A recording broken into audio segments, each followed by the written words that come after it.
She died on a Wednesday. The air still smelled like flowers when my wife said we needed to throw out everything. All of it, she whispered, not looking at me. It'll help us heal. I didn't speak. The funeral was hours old, dirt still fresh, our daughter's voice still echoing in the corners of my skull. But I nodded, because silence is easier than unraveling someone. I walked into her room alone. The pink curtain still swayed slightly from the draft. Stuffed animals, drawings, books I used to read to her when she couldn't sleep. Then I saw it. A folded paper wedged inside the unicorn diary on her desk. I opened it. 7 childish words. Daddy, if you're reading this, look under the bed right now, and you'll understand everything. My pulse stopped pretending to be calm. I dropped to the floor and pulled out the truth, a shoebox. Inside, drawings, letters, receipts, all written by her, all to me, not to her mother, not even once.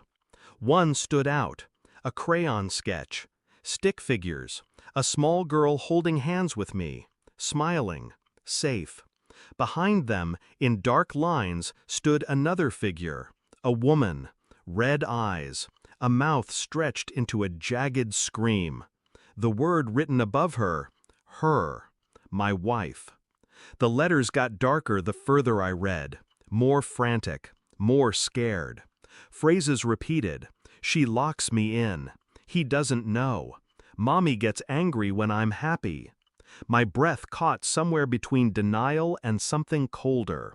I had missed this. Or I chose not to see it. Love blinds. But grief strips everything bare. And in that moment, I started seeing. I moved through the days like a ghost, eyes open, mouth shut, heart silent. My wife grieved loudly, publicly, tears like clockwork, smiles when the cameras came. But at night, I watched her. The way she flinched when I mentioned our daughter's name. The wine she drank too quickly. The calls she took in the bathroom, whispering. I accessed her cloud, found deleted messages, a long thread with someone saved only as M. She told him it was finally done, said he bought the accident story, said the little bitch just wouldn't stop crying. I didn't scream. I didn't throw anything. I just sat there, reading, until dawn bled across the window. I had the tablet on the table when she came in. She smiled, sipped her coffee. Then she saw it, the open message thread. She froze, then lied without blinking. That's not real. Her hands trembled as she reached for the screen. I didn't stop her. I just slid a second folder across the table, paper this time, medical reports, her psych consults, my daughter's pediatrician notes, signs of trauma, inconsistent bruising, all ignored, buried, by her, by me. She leaned back, paler than I'd ever seen her. "What are you going to do?" she whispered.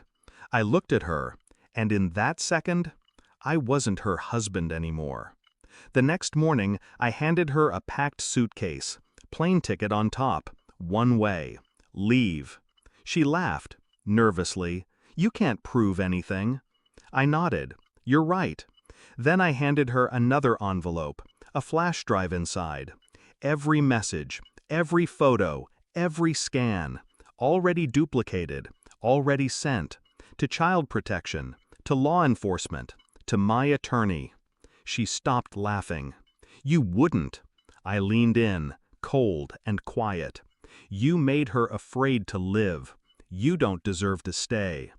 She looked at me, not with love, not even with anger, with fear, finally. And then she walked out. The house is quieter now, too clean, too sterile. But her room, I kept it. I left the curtains open, the drawings on the wall, the little shoebox untouched. People ask if I'm healing. I say yes. What I don't say is, some wounds aren't meant to close. Some truths don't bring peace. they bring clarity. My daughter tried to warn me. I didn't listen then, but I hear her now, every night, and I live with it, because the one thing worse than betrayal is silence after you've been told the truth. And I was told, by the only voice that mattered.